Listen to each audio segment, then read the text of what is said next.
Sure, I'm not misunderstanding what you're saying. I don't think that I am. I think you're saying you want a negotiated settlement to what's happening in Ukraine.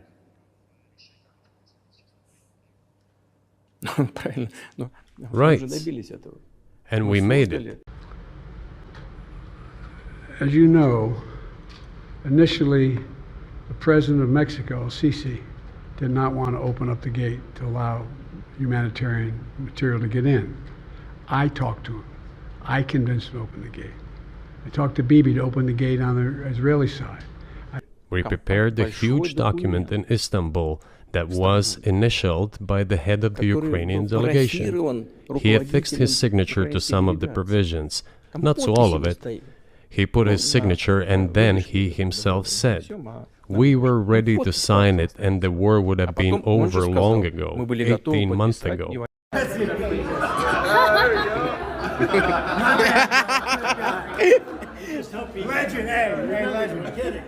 However, Prime Minister Johnson came, talked us out of it, and we missed that chance. Well, you missed it, you made a mistake. What's going on, guys? We're going to try this again. So I listened to the full Tucker Carlson Vladimir Putin interview. When I went live yesterday, I didn't watch the whole thing. It just came out. So I tried to find a few clips, let people know and react to them live. But since I watched the full one, I'll give my full analysis. And I found 6 to 7 clips that I found interesting that I didn't play last time. So that's what that show is today. And I figured I'd throw on Donald Trump and Joe Biden at the beginning just to give you guys a little bit of entertainment / I think the takeaway a lot of people are having, honest people at least, is that our leadership, especially Joe Biden, the president right now, it's just kind of embarrassing. It's embarrassing to have such a old leader that isn't eloquent or thoughtful in how he speaks. And, I got a lot to say, but Dream Rare Podcast today starts now, and I hope you guys enjoy. It's the Dream Rare Podcast. Welcome to the show. The way to get the news at the desk or on the road. Let's go. God is great and success in our control. The world is crazy, but we get better from obstacles. Yeah. What's going on, everybody? So today I want to give a full breakdown, but I'll summarize it before I play my 7 clips. So, the first 20, 30 minutes, I apologize for saying it was boring yesterday. I should have found a different word. It was just the interview just came out and I didn't want to just play clips of him explaining history. So I tried to find interesting clips. Listening to the whole thing in full is a little slow at first, but everything that Putin says, whether you like him or don't like him or disagree with him or agree with him or whoever you are, he's very thoughtful. That's the first thing that I noticed is like everything he pauses, he thinks, and then he explains very, very thoughtfully about every question, whether it's like, what does it mean to be Orthodox or, how did this happen? He's not stupid. He's not just like saying a buzzword. It's not like he's trying to role play Martin Luther King or something like a lot of politicians do now. They think they're some sort of like historic activist when they're just, saying these platitudes and phrases. So that's kind of, before I get to my real breakdown of it, that's my overall thought. I was like, wow, it's clear why they didn't want people to see him, because whether you believe him or not or agree with him or not, the thoughtfulness and kind of the tact of how he speaks and thinks is on another level than American politicians. Like American politicians look like, I don't know what you could even compare them to, but it's embarrassing that our leadership is so like stupid and fake and weird. But anyway, here's the first clip that I thought was really interesting. He said that Tucker Carlson tried to join the CIA and the CIA didn't let Tucker Carlson in. Once again, I don't know if this is true or not, but it was pretty gangster. Like he just said, yeah, didn't you try to join them? And then Tucker kind of looks at him like frozen. It's pretty interesting. With the backing of CIA, of course. The organization you wanted to join back in the day, as I understand. We should thank God they didn't let you in. Although it is a serious organization. I understand. If you notice when he said that, Tucker kind of like nodded his head a little bit. Like he looked at him like that and nodded his head. So I don't, he didn't shake his head. He like pretty much nodded it and looks a little shocked. I don't know. It's a pretty bold statement from Putin.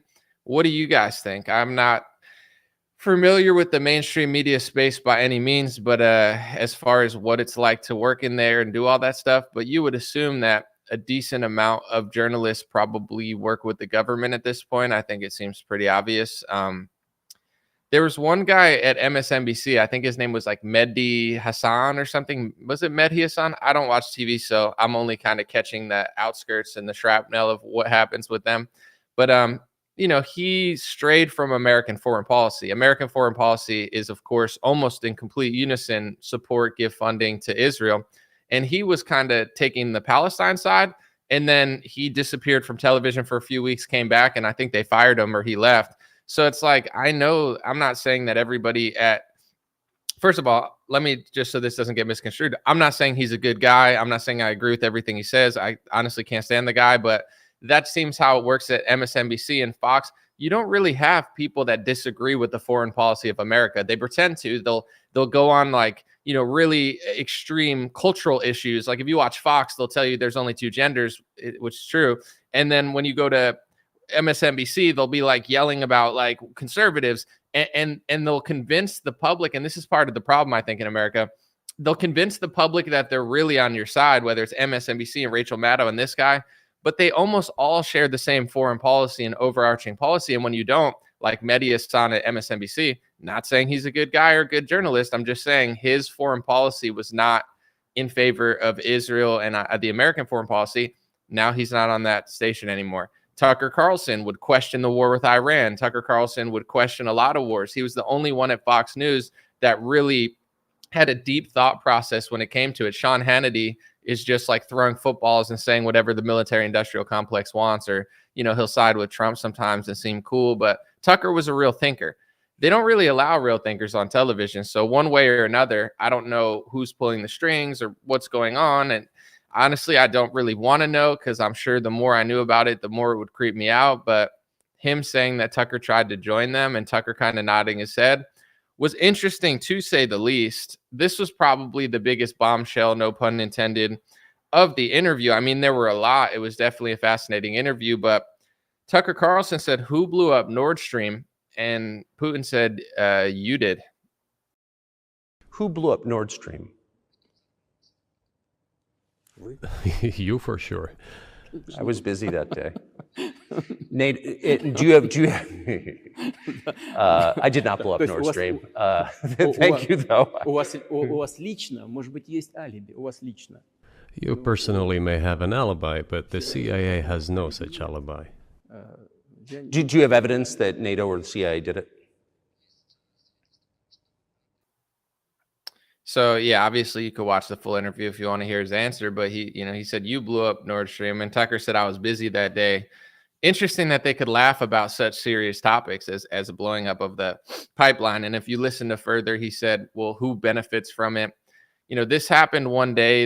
I think is it the biggest, pipeline? I think it's one of the biggest, or they were building a new one and it exploded, mysteriously one day. And I don't know who the American media even said it was. Who did they blame for it? Like someone blew up their own pipeline. It was a terrorist. I don't really pay attention to like mainstream narratives anymore, because I know they're mostly just running me in circles. But that was a big one for sure that happened. And yeah, I don't see who would do that. They did it to themselves. Like what? Let me know in the comment section what the mainstream American media even says about that, because honestly, I don't even know. Third clip I wanted to play real quick before we go through the summary, I got 7 of them, is he talks about the US dollar.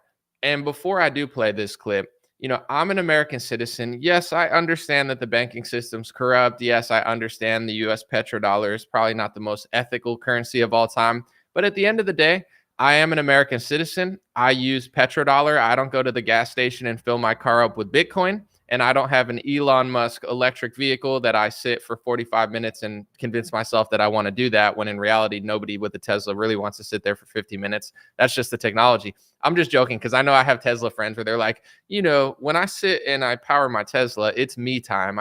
I like the 50. I'm like, you don't like if they have a sauna, a steam room, and a hot tub, then yeah, I'll enjoy my 50-minute charge. But if they don't have that available and I'm just sitting in my car, let's not kid ourselves. It would be much easier to just leave in 2 minutes, but you can't. So then you can you convince yourself that it's you time. No, I'm just kidding. But I don't fill up my car with Bitcoin.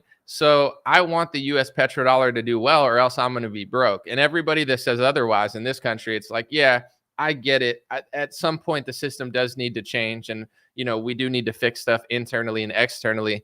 But at the end of the day, are we really going to sit here and kid ourselves and be like, yeah, we want the petrodollar to collapse? Why? So we could all be poor? Unless you have other assets, maybe you have gold and stuff, which is awesome. But I'm not really looking forward to the collapse of the American empire. I'd rather save it and fix it and make it more ethical.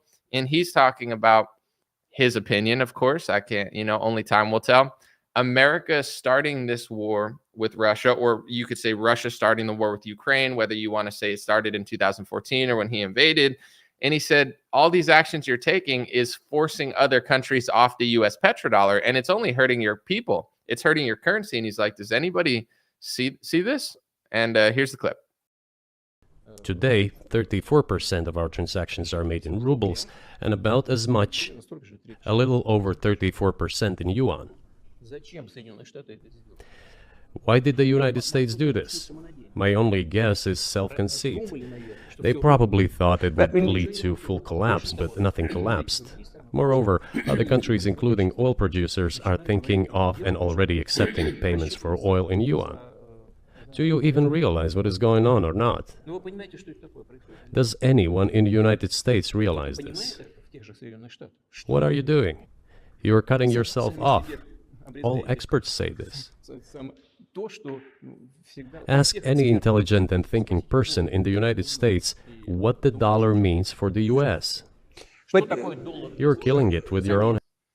Now, two things. One, we'll see what happens. I know the US dollar is still doing really well. The American quote unquote deep state, I think, has a lot of tricks up their sleeve with how to keep the currency afloat. And, so far I've heard all the doom and gloom stories. It seems like it's doing well. The US dollar is still crushing almost every currency. And if you look at trends over the last year or two, the American petrodollar is doing well against almost every single currency on earth. I don't just listen to people, I watch. But, it does make sense if what he's saying is true, which most of the stuff is searchable. Like, a lot of countries are now starting to not use the US petrodollar because they don't trust the United States. If that's the reserve currency and they're using it for gas transfers, etc., and you look at how America operates and we put sanctions on Russia, even under Trump, who I think did a way better job, he's a very smart leader in the sense of he knows how to finesse a situation. But when the media used to say, oh, Trump is so easy on Putin, he's so easy on Putin, you could look it up. I believe Trump was putting stronger sanctions than Obama on Russia. It's just Trump is better at like finessing it and negotiating and talking rather than just, but it's like, if America controls a lot of your economy and then they're just constantly putting sanctions and constantly starting wars and constantly overthrowing leaders, allegedly, possibly in other countries that they don't like, at a certain point, I think other countries are getting off. Like, they forced Russia off the US dollar with escalating, or you could blame Putin for that. But either way, Russia's getting off. They're going on to China's currency. They're trying to create that new, what's it called, BRICS. Other countries are starting to look towards it. Some aren't, some are. But you do see that trend. And before I play the next clip, this is what bothers me among a lot of things when it comes to American press and American media and politicians. They'll say, don't listen to this interview. Don't think about it. How dare you, whatever, who cares? Putin, although I don't agree with everything he said, because there were some things where I know enough where I could counter it if I want to, but he doesn't talk to me like I'm stupid. He doesn't talk to Tucker like he knows people are going to listen to this by the millions. He's not talking to everybody in the world like we're so dumb. He's like making sense most of the time and then being like, think about it, do this. The way that American politicians, American media sources, other world leaders talk, they talk to us like we're stupid animals, in my opinion. Like they're just like so dishonest, so fake. And then instead of intellectually stimulating me or being remotely honest, they kind of just try to like veiled threat you, like you can't do that, you can't think that, instead of trying to convince me like, oh, you're right, you're moral. I'm not stupid. Most people are not stupid. Actually, maybe most people are stupid. I'm not really sure, but let's just say half the population is stupid and not paying attention. The half that isn't, let's just say that they're not. It's like let me know why we're right. Let me know why we should fund Zelensky. Let me know why we should fight this war. If your best is basically veiled threatening everybody and being like, oh, we're going to send troops there if you don't do this and this, it's like, it's so clear that what they're saying and what they're doing are two different things. And obviously Putin is shrewd. He's smart. Intelligent people know how to finesse situations as well. Not asking everyone to fully agree with him, but he talks as if he's somebody that's thoughtful, strategic, explaining all elements of it. Like, here's the history of it. Here's why I did what I did. Here's the 300-year history. Here's the 200-year history. Here's the 50-year history. Here's the 10-year history. Here's what happened. Here's what I've seen historically. And this is why I did what I did. And I'm always willing to negotiate. And I'm willing to negotiate today. That's what he says. Listen to the other side. Does the other side of that conversation strike you as, oh, they're being so honest, they're being so moral? No, they're just sucking money out of us and then basically veiled threatening us that if we don't do exactly what they say, it's like we're being held for ransom. It's like, here, you want a border in your country? Well, you need to fund $15 billion to this country while we're passing speech laws for that country. And we're going to give $50 billion to Zelensky, and then you could get your border. And then it's like, well, we want the border. And they're like, actually, forget it. Let's just give the money over there and not like, clearly, whoever runs America hates America. Has nothing to do with Putin. Really has nothing even to do with Trump. The media just used Trump for 5 years to confuse people. And I think he confused people on both sides. But for the sake of this interview, the people who hate Trump are the most confused. Like, do you even know why you think what you think in Ukraine and Russia? A lot of it has to do with like media narratives around like, oh, he's a dictator with Trump and Putin and we're doing this. It's like, do you even know why you feel that way? Do you even know why you're wearing 4 masks on your head? Like it's a freaking dunce cap or whatever. Like, it's like people can't think anymore. There's so much propaganda in this country that people's brains are scrambled.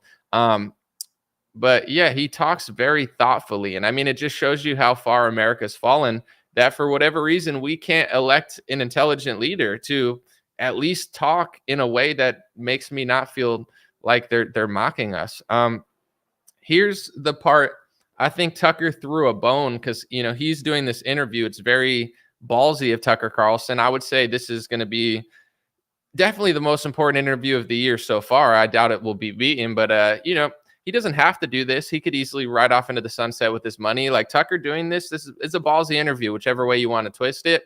And, if you're going to go in there and talk to Putin, I think as an American, you do want to do something for your country. I think this whole interview is a service of our country, but like more than anything. But, he threw a bone to the mainstream media and he threw a bone to even probably the intelligence communities because he tried to get a journalist freed who's in jail. So I thought this was very crafty of Tucker, and I thought it was a very good move because even like New York Times is giving him good press about this, going in there and not just giving a super softball interview by any means and kind of trying to get an American citizen home. This was definitely a cool bone that Tucker threw to our country. I just got to ask you one last question, and that's about Evan Gershkovich, who's the Wall Street Journal reporter. He's 32. And he's been in prison for almost a year. And I just want to ask you directly if, as a sign of your decency, you would be willing to release him to us and we'll bring him back to the United States. We have done so many gestures of goodwill out of decency that I think we have run out of them. We have never seen anyone reciprocate to us in a similar manner. However, in theory, we can say that we do not rule out that we can do that if our partners take reciprocal steps. What makes this different is the guy's obviously not a spy, he's a kid. And maybe he was breaking your law in some way, but he's not a super spy, and everybody knows that, and he's being held hostage in exchange, which is true. With respect, it's true, and everyone knows it's true. So maybe he's in a different category. Maybe it's not fair to ask for, somebody else in exchange for letting him out. Maybe it degrades Russia to do that. He was receiving classified, confidential information, and he did it covertly. I mean, this is a 32-year-old newspaper reporter. He committed something different. He's not just a journalist. I reiterate, he's a journalist who was secretly getting confidential information. I do not rule out that the person you refer to, Mr. Gershkovich, may return to his motherland. By the end of the day, it does not make any sense to keep him in prison in Russia. I hope you let him out. So I feel like that was Tucker's moment to really, do something adversarial to Putin. And, he was kind of giving him some condescending jabs like, oh, it's weak. I forget exactly what he said. I mean, you just watched it, but it's like, it degrades Russia to not let him out. Like, you know, we shouldn't. That's Tucker trying to negotiate to free an American journalist. It's a good move. I mean, if you're going to go in and interview Putin, in my opinion, you're going to get smeared. They're going to be pissed at you. The least you could do is try to free an American journalist and get the press off your back a little bit. So I thought that was cool. Maybe Tucker knows the guy. Maybe he doesn't. Maybe he was a spy. Maybe he wasn't. I have no idea who to believe or what was real, but I thought that was a cool move and very respectable and smart of Tucker to do that, in my view. Let me know what you think. This next clip, he asks him about what Chuck Schumer recently said.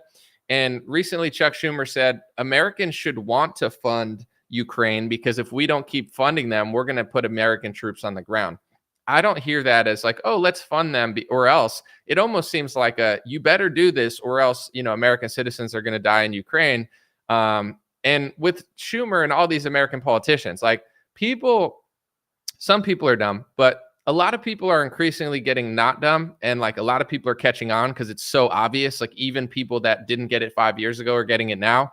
If you guys built, and this is Democrats, Republicans, but especially Democrats, if you guys built a wall and we're like, okay, we understand, even if you disagreed, say, hey, we want more immigrants and we want to be diverse, but we can't leave the border open and we can't have millions of people pouring across our country, then I would think that you were in good faith because there's going to be ideological differences in America, right? Some people are going to say, I don't want too much immigration. Others are going to say, I want a lot of immigration. Some are going to say, I want high skilled labor. Others are going to say, let everyone in. Others are going to say, hey, we're full. We have homeless crackheads everywhere. We don't have room for anybody. We got to fix our own country. There's going to be discussions about immigration, culture, etc.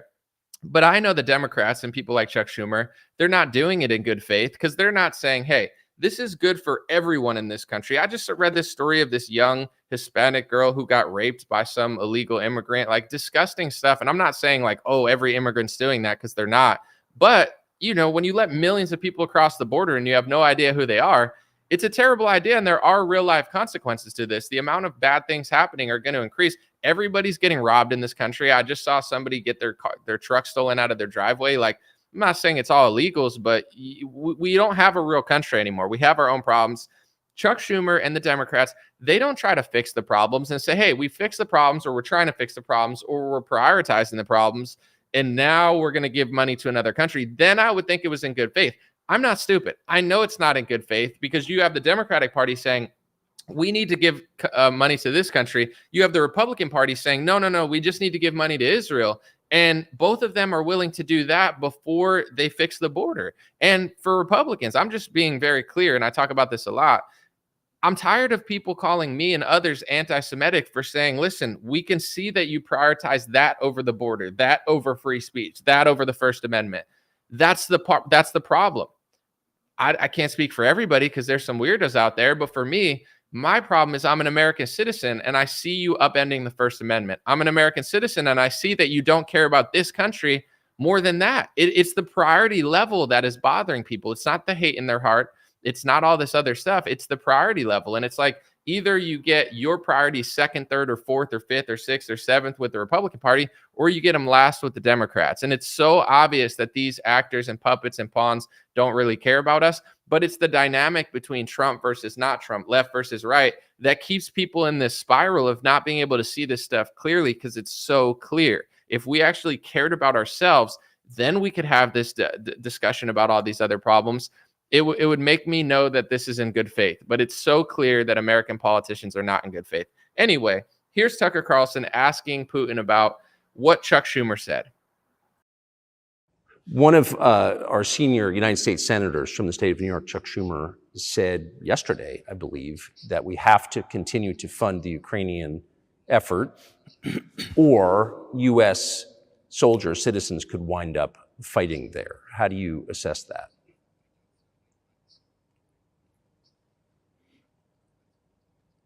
Это провокация. This is a provocation, and a cheap provocation at that. Американские солдаты должны воевать. I do not understand why American soldiers should fight in Ukraine. There are mercenaries from the United States there. The bigger number of mercenaries comes from Poland, with mercenaries from the United States in second place, and mercenaries from Georgia in third place. Безусловно. Well, if somebody has the desire to send regular troops, that would certainly bring humanity to the brink of very serious global conflict. This is obvious. Do the United States need this? What for? Thousands of miles away from your national territory. Don't you have anything better to do? You have issues on the border, issues with migration, issues with the national debt, more than $33 trillion. You have nothing better to do, so you should fight in Ukraine? Wouldn't it be better to negotiate with Russia, make an agreement, already understanding the situation that is developing today, realizing that Russia will fight for its interests to the end? And realizing this, actually return to common sense, start respecting our country and its interests, and look for certain solutions. I mean, that's why they don't want you to hear this guy talk, because he's sounding very common sense driven. And here's how you know America's not in good faith. I'm an American citizen. I like America. If it's America versus Russia, this is my homeland. America's my motherland, not Russia. Never been there. I'm not even Russian. Just saying. It's so clear our country doesn't care about global security because we don't even care about national security. So if Putin said America doesn't care about global security and China's more honest, and then we said, no, that's not true, it would be more believable that it's not true if we showed even half an ounce of respect for our own country. They have illegal immigrants coming over in some sort of like dinky banana boat right in La Jolla, right next to a military base, and they can't even stop that. Say what you want about China and Russia. I don't envy their culture. I don't envy their people. I'm a proud American citizen. But is the border of China open? Is the border of Russia open? Do they hate themselves? Are they trying to change the gender of their 4-year-old kids? Are like, these basic things where you're like, do these countries hate themselves? I'm not saying they run it perfect. I'm not saying I want to live there. I don't. I like this country. I appreciate it. I want to make it better. With that being said, the proof, if you look around, China's borders are closed. They don't allow illegal immigration. They don't even allow that much legal immigration. Same with Russia. He said at one point in Russia's history that they always thought about who they brought here. He had a really eloquent, I don't have it, but you could listen to it, very intelligent response to what does it mean to be Orthodox. And he said, we got baptized, etc. But then he said, this country's open for religious freedom, but we think about who we bring here, and we always have. So he's like, when you do immigration, you have to think about what people are you bringing to make sure that they fit into the motherland versus just like a free-for-all of people that don't consider America their motherland. And that's what's happening now. At a certain point in American life, you brought in people from, I don't know, all over the world, but a lot of parts of the world. And this idea was America's your motherland now. This is your nation. You're coming to America to be American. Now, we don't have that same culture. We don't have that same policy or philosophy. And people are coming to America with no loyalty to America. I mean, a lot of people. So he's so thoughtful in how he answers all these questions. And it sucks because, they're going to try to make it seem like you're such a horrible person if you even consider anything that he said. But with me, it has nothing to do with liking Russia. It has nothing to do with liking or trusting Putin. I'm none of those sorts. It's just, how can America say that we care about global security? We care about the security of the world and making peace on earth and whatever. How can we look anyone in the eye and say that we're trying to do that when we're not even securing our border? There's no possible way you could secure the world if you don't even care about your southern border.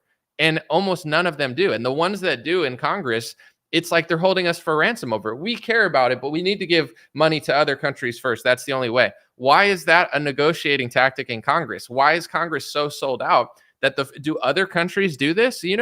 Does any other country in the world say, hey, we need to give money to America and do things for them, and then we can fix ourselves? No one else does that. Everyone, except for like the European countries that have been conquered and run through. But besides that, it's like any serious country. I wouldn't wish it on anybody. I wouldn't wish it on any country in the world that they have to give money and do stuff for other countries 1,000 times before they even think about securing their own border of their own country. So, the sad part is it's not hard for people to understand what's being said here. And it's not because they trust them, and it's not because they like Russia, and it's not because of all these BS strawmans that they're going to use. It's just because the proof is in the pudding that our country doesn't care about our country. And that's why, and once again, I have to just say this before I play another clip. I'm not Chinese. I'm not Russian. I don't envy their culture. I don't want to be them. I'm not a huge fan of Xi Jinping or Putin or anything. I don't have pictures of them on my wall. Don't care about them. I'm American. But with that being said, China and Russia are the biggest threats to whatever the West claims to be now, because they're very powerful. They're very rich. Their economies together are huge. They have massive military power. And they're not doing everything that we want them to do. But at the same time, it's like, why do we have to fight them? Trying to fight them off of pretenses that don't even make sense.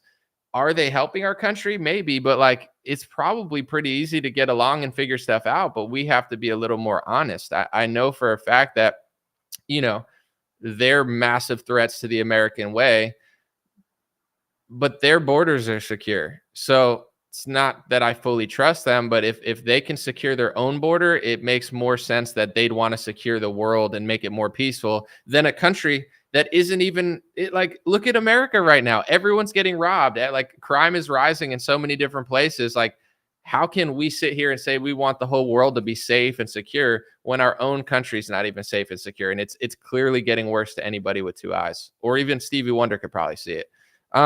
Here's a clip of Tucker pushing back and saying, aren't you worried that China is going to be even worse than the United States? Like, are you sure you want to align with China? Here's his answer. Colonial power. I mean, is the BRICS, for example, in danger of being completely dominated by the Chinese economy in a way that's not good for their sovereignty?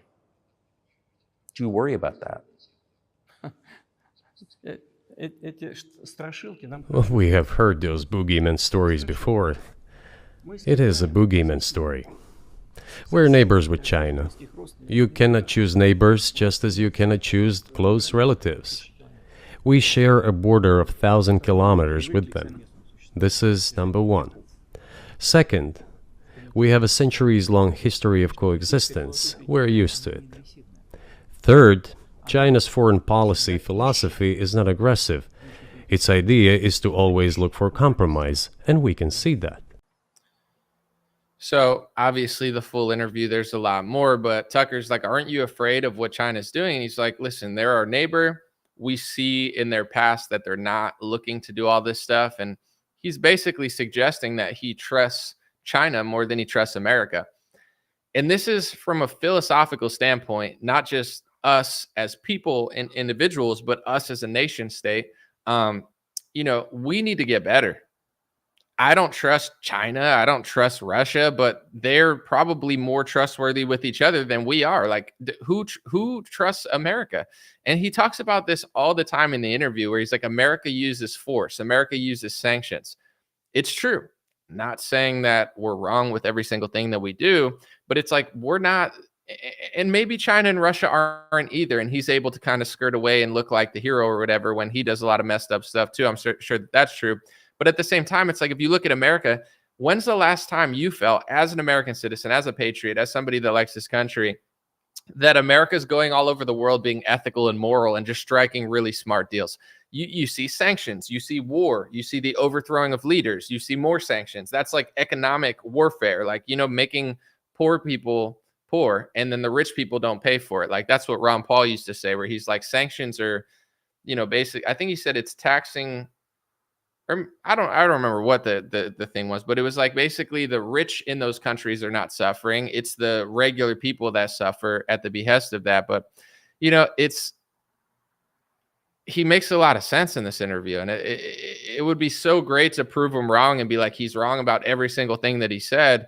But America needs to get more trustworthy. I'm not saying we have to be stupid or weak or naive. Weak and naive is San Francisco. Weak and naive is New York City. Weak and naive is the border. Weak and naive is like every liberal city in the country. I'm not asking to be weak, and I'm not asking to be naive, and I don't want to be weak, because America weak is like the end of America. We need to be strong, but moral and trustworthy and ethical. And then if someone unethical tries to step to us, then we step back. But we're not really that. So when we point the finger at China and Russia, we're going to eventually start losing those battles. Maybe not quickly, but as somebody that likes America, you look in China, right? They have a nation state where they want young boys to be strong. Like the stuff that they allow on American TikTok, it's not allowed on China TikTok. They have more censorship, but so does America. What does America censor and what does China censor, right? I'm not envious of their system, but I got my whole TikTok deleted. I had hundreds of thousands of followers, tens of millions of views. I think I'm a pretty good influence in the sphere of everything. I'm not perfect by any means, but you listen to some of the music out these days, I would consider myself a great influence compared to some of these degenerates, which I used to be in my 20s as well. I'm not like above it. I'm just saying, I'm putting out these messages. I'm always like thinking about what I'm saying. I'm thoughtful. I'm not too opinionated when it comes to my TikToks, and I'm putting out information that I've fact checked and I know it's real. They deleted my whole TikTok, but they'll allow women to show off this and that. If you go to China, they're not allowing women to wear certain shirts. They're like trying to make their men smart. And in America, they'll delete a page like mine, but they'll allow grown men that are 45 years old make TikToks and Instagrams telling like 12-year-olds to transition their gender and take hormones and take pharmaceutical pills. So like America's disgusting at this point. And that's not saying China's right or perfect and Russia's right or perfect, but America is disgusting. Like what we're doing, they censor people like me. They try to make it so I can't make a living in this country. I do, unfortunately for them, but they don't like that. You know, there's probably hundreds of organizations, groups, and sadly, probably even deeper than that, that wish that I couldn't make a single dollar doing what I'm doing. And they use their power in corporations to make sure that I can't get sponsorships. I can't do that. I can't do this. You know, they're going to harass me for the rest of my life for just being a good American. I'm not saying that these countries are perfect, but like, how are we the shining beacon of the world right now? We treat our citizens like shit. The border's wide open. And if anybody tries to make America better, our own system just shits on them, where in China and Russia, they're using the power of the state to try to, I'm not saying they're perfect or ethical about it, but they're trying to like make young boys strong and make great athletes. And in America, it's like, oh, just pretend you're a different gender and take pharmaceutical pills for the rest of your life. So Big Pharma can make $2 million off you as you grow boobs. It's like, oh yeah. And we're going to spread morality to the whole world, right? It's totally those other countries. So it's a travesty how far America's fallen. And I think it's up to American citizens to figure this stuff out before it's too late, because it's starting to get really weird. And all you need to do is walk around to any major city in America, especially that with a Democrat leader, walk around that city and ask yourself, is this better or worse than it was 6 years ago? Is this better or worse than it was 10 years ago? Is anything improving, or why is everything declining when we have so much money? Because our leaders don't care about us. Like, you know, our job in America, we need to fix ourselves. The only way to beat Russia and beat China is to fix ourselves. At the current trajectory of what we're doing, we're going to lose over time because we're so immoral and disgusting and weird. And that's not an advantage that we have anymore. I think we used to. Now we don't. If we can make America what it could be, then we have this advantage that they can't. Then we have this freedom and liberty that we don't have. Freedom and liberty right now. Republicans are passing speech laws for a foreign nation. Democrats don't want you to do anything. Both parties locked you in your house for 2 months. Like, this is not the free beacon on the hill anymore. And social media sites censor people who like America. Nationalism and loving the country is the biggest threat to liberalism, or whatever they pretend to be. It's nuts. Anyway, he asked him about artificial intelligence, and I found it pretty interesting. That's why I put the clip. So here's his answer to AI, and ask yourself, do you think that Joe Biden or Donald Trump, but especially Joe Biden, because he's clearly dumber, or at least less sophisticated than Trump, but do you think any American politician could answer the question like this? I can't really think of one outside of maybe like Thomas Massey or something. So when does the AI empire start, do you think? Yeah. You're asking increasingly more complicated questions. To answer them, you need to be an expert in big numbers, big data, and AI. Mankind is currently facing many threats. Due to the genetic researches, it is now possible to create a superhuman, a specialized human being, a genetically engineered athlete, scientist, military man. There are reports that Elon Musk had already had a chip implanted in the human brain in the USA. He says that they're creating superhumans genetically, which may or may not be true. I don't know. Wouldn't be shocked if it is true. But also, one thing that strikes me about all of the interview, but that too, he has this sense of humility where, like, if he doesn't know something, he'll say he doesn't know, which, you don't find very much. Maybe in America, I'm not saying like everybody, because some people definitely have it, but maybe our politicians don't. He's not afraid to be like, I can't really tell you what's going on. And everybody has to act so sure nowadays. Like, they said, like, who do you think's running the show in Ukraine? Or like, why do you think Zelensky can't do that? Or why do you think American politicians can't do that? And instead of being like, oh, this is why for sure, and being like falsely confident, he's like, I'm not really sure. It's kind of tricky. It's hard for us to tell. Like, we're not really quite sure why it's going on, but we know that it is going on. And I like that about the interview. Like, everything is well thought out. Everything is articulate. Everything has historical backing to it. And if he doesn't know and he can't like fully put a finger on it, he'll admit that, although I don't fully trust him like any world leader, it's easier to trust somebody when they're being honest about certain things. I mean, it's that simple. It's like, when someone comes along, sorry guys, I just realized I had this. I cut myself shaving. I didn't realize how red it was now, but I apologize. I look like Rudolph the Red-Nosed Reindeer, but I was shaving yesterday and I cut my nose with the razor, and it was a devastating situation because it showed up. But someone said all is looking great. Well, thank you. Appreciate that, Joe. Someone said the interview is a narrative builder warning of finance crisis. I'm not going to do too much because I want to keep it pretty brief. I think it's been pretty solid so far. That's kind of my takeaway, besides what I've already said. Well thought out, really thinks about what he's saying. Doesn't just talk or say phrases or try to make you like, oh, you have to believe me just because. Like, there's always like a reason for why he's saying what he's saying. And the only way to beat this guy is to get a good leader. Like, we can't beat Russia with like an idiot. And he talks about the world leaders because Tucker does ask him, he's like, so do you think the president of the United States matters? And, he said that he got along with George Bush, and George Bush was way smarter than the media said he was, but he said it didn't really matter. And he said that he got along with Trump, but it didn't really matter. He said him and Trump and him and Bush had a good relationship, but things kind of, didn't really change. So I don't know. Watching this interview just really made me want Trump more than Biden, though, for sure. Someone said Tucker fumbled by not asking about the last summer coup attempt. I agree. I did see some comments about that. He probably could have asked about that. But I wonder if Trump does win the election, obviously he's like a better representation of America, but you really wonder, will he fix it? Can he fix it? Like, what can presidents even do? Because it does seem like a bigger deal than that. And every president is a good talker, but do they really have the power to shift this sort of stuff? Someone said it's a setup for Trump. Someone said maybe, could be.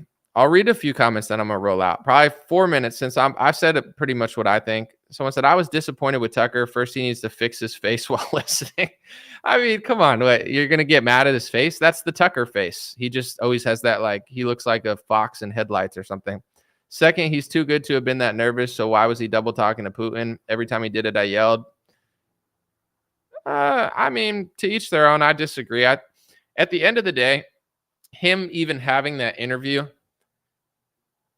is huge. Like, him conducting that is ballsy enough. I don't need like an all-star performance from Tucker. It's like just getting that interview out there is a historic success in my view.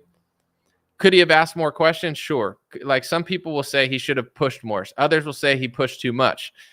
At least he did it. I would say he exceeded expectations because I never thought he would even do that. So someone said he didn't have his mouth open like other interviews, very tight-lipped. I appreciate the information. I appreciate that he got it, had it, put it out there. I'm not going to complain.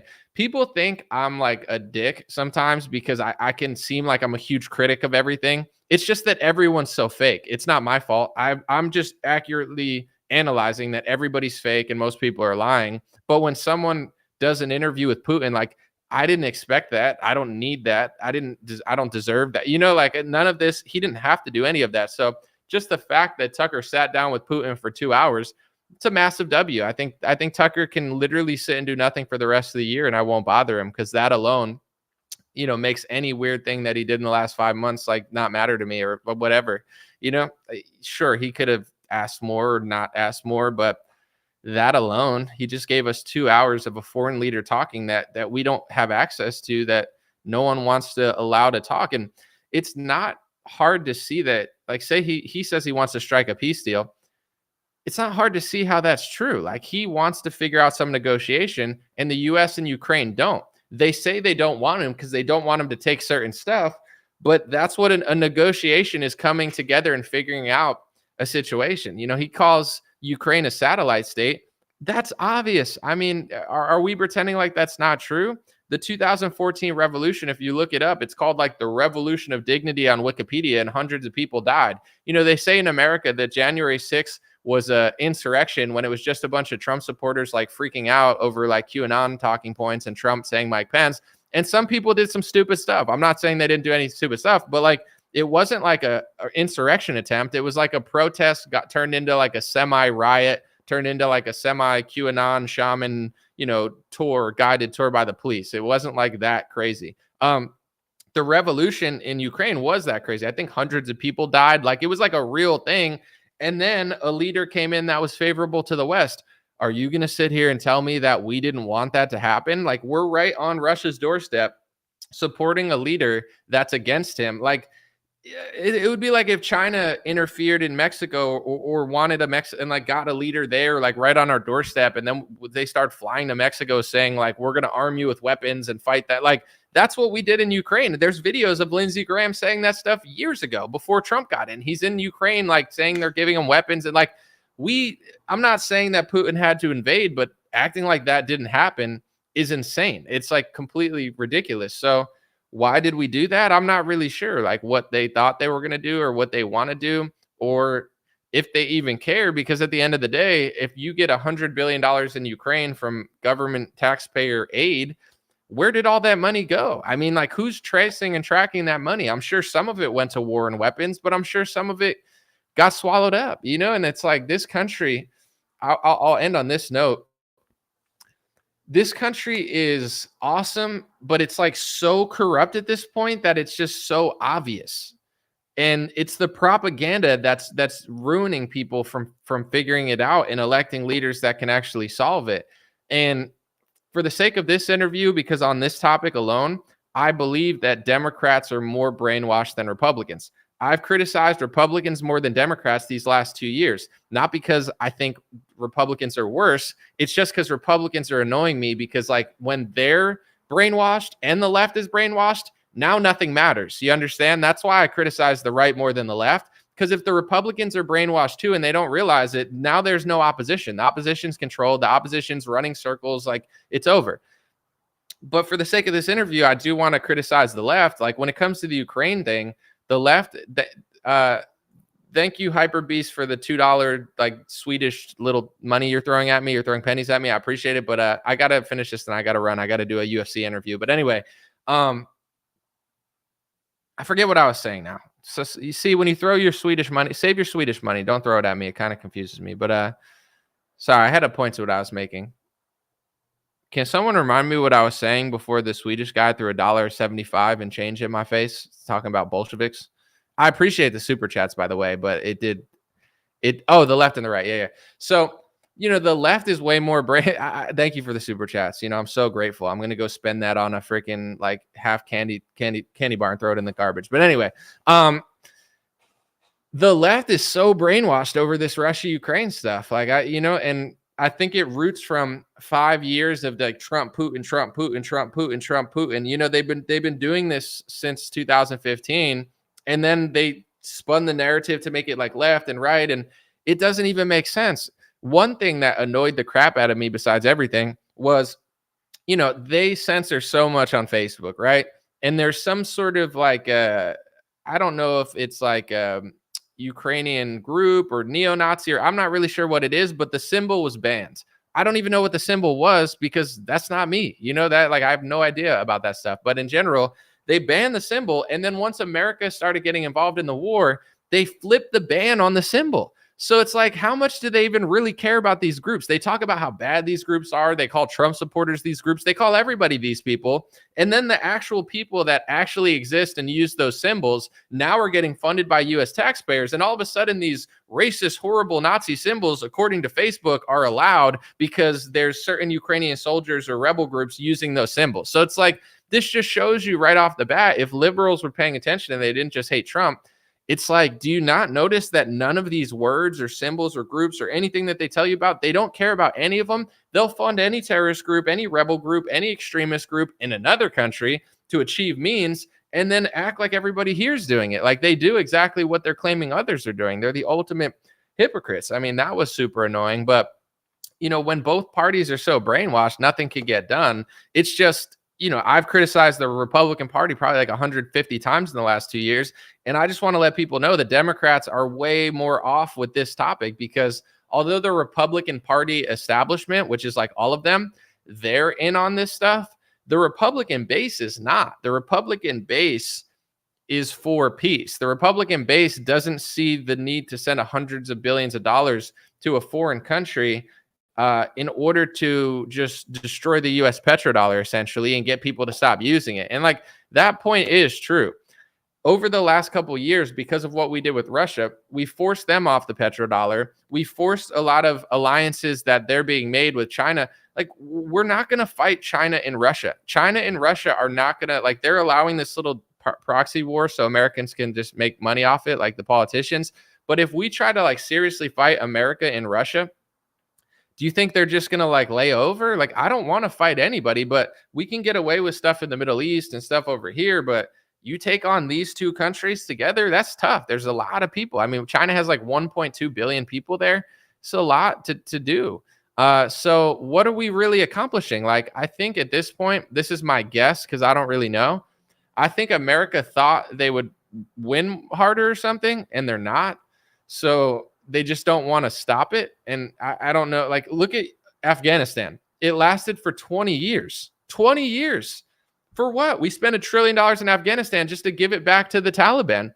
That was like America. We got beat somehow by the Taliban. I don't even know how that works, but maybe they were just disciplined and determined. And we're in another country and we don't really know exactly what we're doing. But 20 years later, $1 trillion later, we just hand the country right back to the Taliban, who had it before we got in. So it's like, is that going to happen in Ukraine? And I don't get how people don't see this. They'll be like, oh, it's pro-Putin. It's like, we just literally left Afghanistan for 20 years and gave it back to them. What if that happens in Ukraine? What if we spend trillions of dollars? $1 billion is 1,000 millions. Visualize that with me real quick. $1 billion is 1,000 millions. $1 trillion is 1,000 billions. If we waste $1 trillion over the course of 20 years and just hand a country back to other people, we can't fix Afghanistan. We can't fix Iraq. We can't fix the Middle East. And honestly, Ukraine and Russia, we're in putting ourselves in a battle that's been going on for a minute. For what? To destroy our own currency and get people to not trust us anymore and start working with China? I'm not doom and gloom. I think our currency will do fine, thanks to people like Javier Milei, who's, in my opinion, a total phony. But, you know, God bless the guy. He's libertarian. I wish him luck. But he's like giving his whole country to the United States. He's like, what type of libertarian would want to implode their own currency? Go look at US dollars versus Argentina. He purposely imploded his own economy in order to switch his currency to the US petrodollar. What kind of libertarian would do that? You know, like a real libertarian would be like, hey, let's do our own currency and like be, you know, outside of the banks. Javier Milei flying to foreign countries, crying and giving his whole money to the US petrodollar. Like, that's, I'm just saying I'm grateful for that, because I want, I want America's petrodollar to be good. So thankfully we have globalists like Javier Milei who are just handing their country to the petrodollar. probably helping our currency stay afloat. So if they're doing BRICS, then we got to get the fake libertarians in Argentina. Someone said Anomaly's a douchey. He cried when someone gave him money. I appreciate the pennies that he threw at me, $1.45. No, I'm just joking. I mean, he knows I'm kidding because he's from Sweden, and I thought he gave 20 something. I looked it up one time and it was like $1.75 or something, and it was just like a funny joke. But no, I don't know what to tell you. I don't have a fake bone in my body. So I saw it. I wanted to say thank you. And in my head, it's like it's not worth getting messed up over $1.75, but that's not his fault. He didn't know I was on a rant. So yeah, save your money then if you think that I'm douchey about it. But thank you to the $20 super chat, Jay Case. He said, thanks, Anomaly. Get some lunch. My treat. Appreciate you. Thank you, Jay. I appreciate it. That, he's got, I'm not a cheap prostitute. Okay. If you're going to throw me off, it's got to be worth it. It can't be for a few shekels here or there, but no, I'm just joking. Appreciate you guys. Thank you. Hopefully you enjoyed this video. God bless you. I got to go do a UFC interview, and I'm grateful for even a penny. Okay. I'll take my penny and I'll transfer it for a Bitcoin, and then I'll have 0.000000001 Bitcoin. And then I'll tell everybody that I have that much Bitcoin so they know how cool I am, like a vegan. Thank you guys. I appreciate all the support and all the love. I'm sorry for my hilarious money humor. I will repent and come back and beg for coins. God bless you guys. Thank you. Thank you, my freestyle. I'm sorry. I'm so rude. I'll repent. I'm going to come back a changed man. Thank you. Hey, what's going on, my friends? Just a few ways to stay in touch and support if you'd like to. The first way is dreamrare.com. We have blue beanies, black beanies, pink hats, other colored hats, freedom versus tyranny shirts, stay blessed long sleeve, God is great long sleeve, and lots of more cool items coming soon. Dreamrare.com. Check out the shop to support. Everything's made in the United States. Handpicked by me. Patreon.com/raretalk for $5 a month. You can help support me, support the show. If you haven't noticed, unlike other channels, I don't work with very many sponsors, sometimes none at all. And part of the way I'm able to do that is with the dreamrare.com shop and patreon.com/raretalk. So thank you guys for keeping this show free, unimpeded, uninterrupted.